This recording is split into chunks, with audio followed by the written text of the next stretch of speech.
So good afternoon. My name is Paula Robbins, and I'm here today with Jade Rehder. She is here to chat with us about being a multidimensional alchemist and share with you some information as far as what is the walk of this kind of consciouspreneur. So welcome, Jade. Thank you so much for being here. I always just enjoy our exchanges and our friendship and just listening to the different ways you inspire people. So thank you for being willing to do this today. Thank you so much, Paula, for the opportunity. I'm really excited to be here and look forward to what comes through for all of us today. Yeah, cool. So then let's talk about you as a multidimensional alchemist. This has been a really cool journey. I've known you for, I want to say it's more than 10 years. I know that, but I'm not sure how long. And I've really watched as this kind of transcendence and this ascension of your path. So tell us a little bit about your journey. How'd you get here? All of the above. Absolutely. In the work world, I got here from roofing contractor, which tends to be really interesting for a lot of people. And my walk, as far as being really aware that it was important for me to embrace the natural abilities that I have and to look at life as more than what is in the material world. My whole life that I've known that, but in 1999, I really stepped onto what I call my conscious path. And I did bring a lot of consciousness into my roofing company, which was really interesting. People were like, "You aren't like a normal contractor." And I'm like, "No, I'm not, and we're not." I mean, I really felt I was in that field for almost 20 years to show people that people could be compassionate, kind, and honest, and be in a trade where the projection on that trade is a little different. And that owning that company, working that company, and the amount of personal development I got to do while I was in it really helped spur me into where I am now. And being so sensitive and naturally empathic was one of the things that made me really good on the phone with people and understanding their challenges when, when something wasn't going their way with maybe an insurance company or they didn't understand. And when I walked into doing my coaching and training, it was around communication and around working with our natural sensitivities and self-managing. And personally, if you know anything about astrology, I am a Pisces sun, so my personality is a real old soul, but I have an Aries moon, which is your emotion. So in this life, maturing my emotional body, going from responsive drama queen reactive drama queen to like responsive calm being. Yeah. That was a trip, and to slow down and to stop pushing. So it's been a long journey.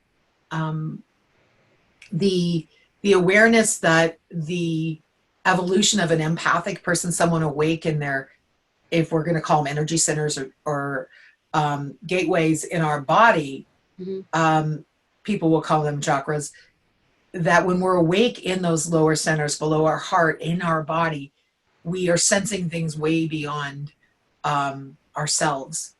And that the journey with that brought me into a multidimensionalness.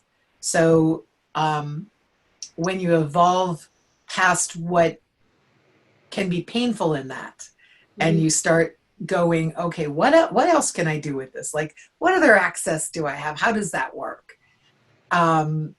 That's where the multidimensionalness comes in. I mean, it could be as simple as body, mind, spirit, yet it's much, much more than that. Like some of us have awarenesses of our galactic energies and our universal and cosmic energies, and it keeps going. And the reason I'm so passionate about the alchemy side of it, of changing the state of the energy, is, we know that energy isn't created or destroyed. It actually just changes state. When we look at physics, and quantum physics takes us into, so much juiciness. And when I first touched quantum physics in like 2003 or 4, I was like, oh, this is how you do it. And you start changing things. And I know your work, which is so amazing, works at cause also. Like when we get to where it's created and then can unwind or unfurl it in a way that allows it to release itself, right? And like bloom into the energy that it truly is, it makes such a difference. So when we look at the dimensions of the universe that we live in, simple form: 1, existence; 2, polarity; 3, space; 4, time; 5, integration, which is what most of us are working on right now. No matter what the outer world looks like, we're working as a collective on integrating. 6 would be like light and dark, devils and angels.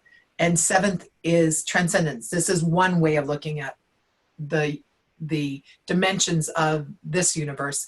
8 being the Akash or the records, and 9 being the creator space or the Godhead. And when you look at 7 in that place of transcendence, back to astrology, my rising sign, so what I came in with that I was really good at, that I did in the last life, is a high degree Scorpio. So I'm like I love the Phoenix energy. I love to change things. It's so funny when someone's like, we're dealing with Scorpio and Saturn. I'm like, whoa, we're going deep. We're going deep. And we've got so much stuff going on right now. Like we're in a collective alchemy. Yeah. A massive collective alchemy. Yeah. And we're taping this after some massive unrest here in the US. And when we have these energies, we get to choose how we use them. If you take them to their purest form, it's one of the elements, right? Air, water, fire, earth. What are we doing with it? Like, how are we choosing to wield it? Excalibur was a sword that could cut. A lightsaber lights up a room. They're both swords. So we really have this capacity to alchemize things inside us. And that's been the journey that I've been on with facilitators and coaches and trainers, learning to alchemize energies within me. And then as a trainer and facilitator, assisting others in alchemizing energy inside themselves and giving them the tools to do it on a continual basis so they can continue their evolution. I love it. And I think that that's really the biggest piece that those of us who walk in a more metaphysical, multidimensional way, is to show others that anyone has these capacities. And it's just a matter of awakening to them and learning them and getting into the practice of utilizing this. So for me, they're like muscles. Yes. Right? Like we lift physical weight to build our muscles. And then someone's like, well, but I don't see the way you see. And it's like, well, clairvoyance, that clear ability that is available to everyone, is a muscle. And there are some ways to build that muscle. I personally turned off my clairvoyance and my clairaudience for others when I was 10, almost 11. Right before I really went into my feminine power, right before my moon started. So I still had a wide open inner clairaudio. I thought everyone had a they. Until I was 33, I thought everyone had a full-on higher self team that was talking in their head, or their angels, however they see it, like to them. And I see us on a continuum of consciousness. We have our centered channel, which is where we look at it most of the time and call it higher, but it's actually, multidimensional and at least spherical. So it's more than up, it's out. My contracted thoughts and behaviors, as they loosen up, I notice there's more space for me to be in a place of observance and response. I get to go to that witness position. Right. So, yeah. Very cool.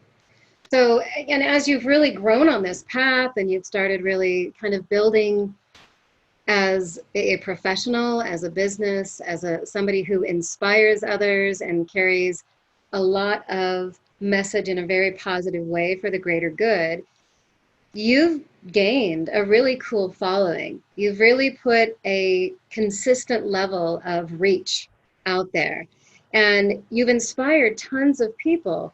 So how did you create this circle?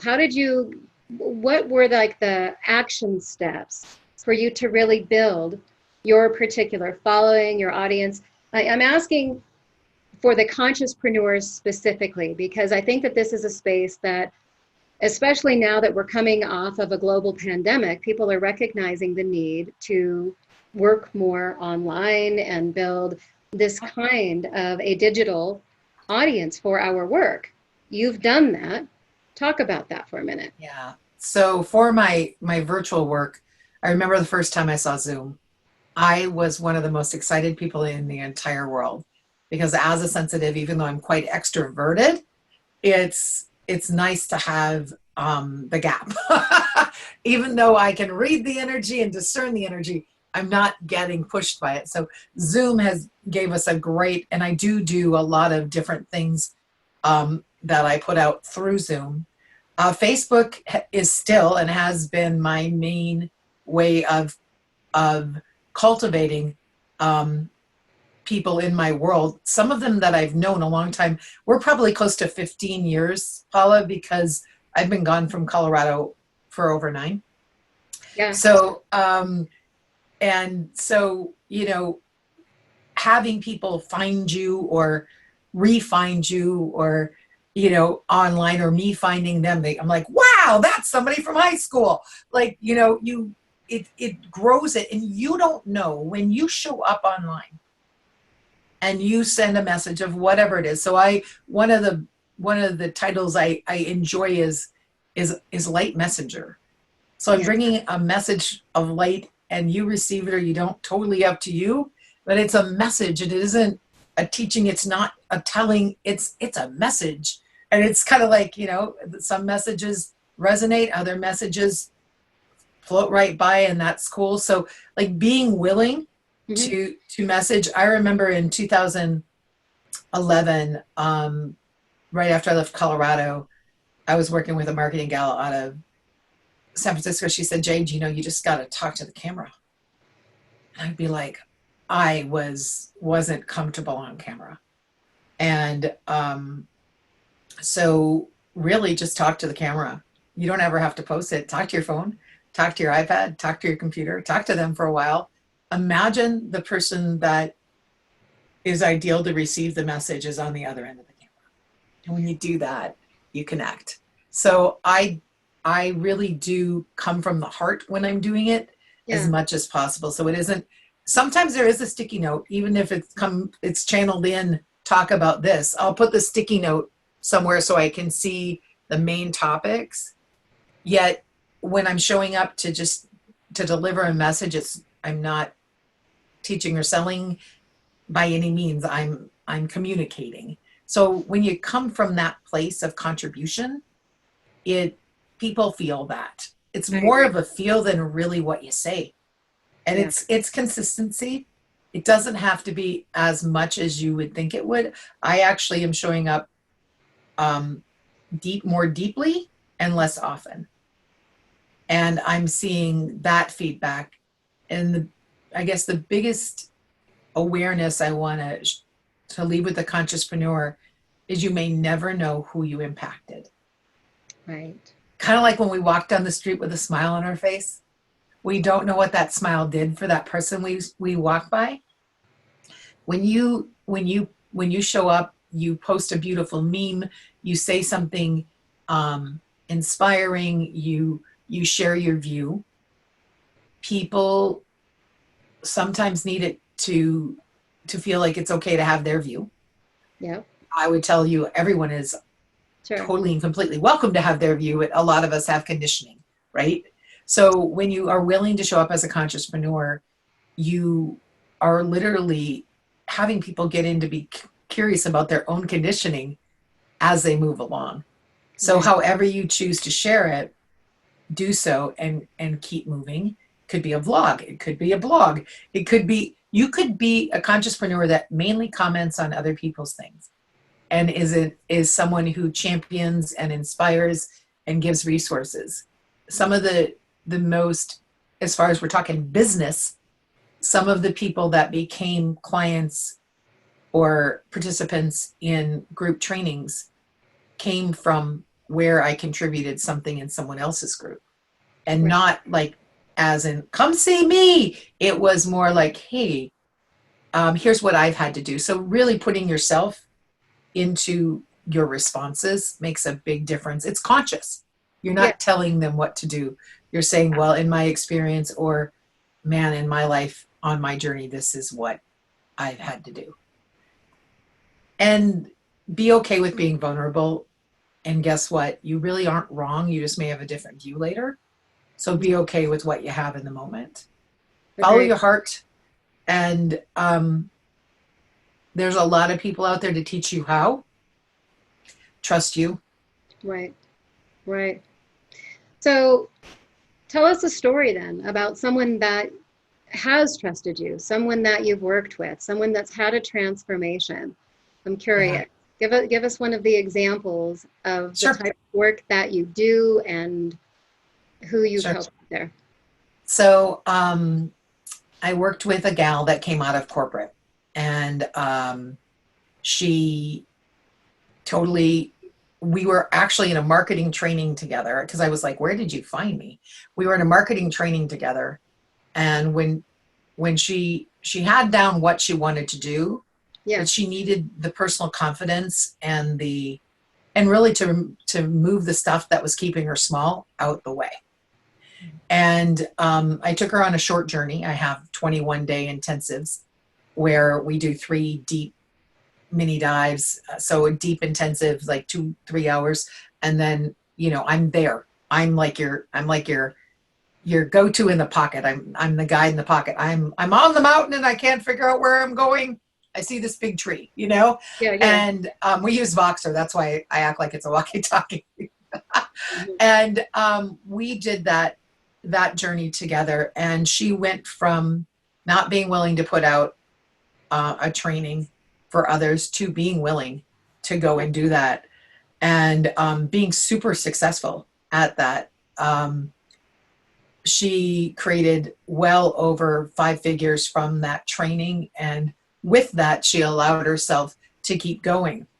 She actually dove more into her consciousness in the next 6 months and came in as a mentee, where, and not really my favorite word because I don't want you to be me, but I guided her along on that, where we were doing once a month, where she came and we did some alchemy together. But again, I was available to her.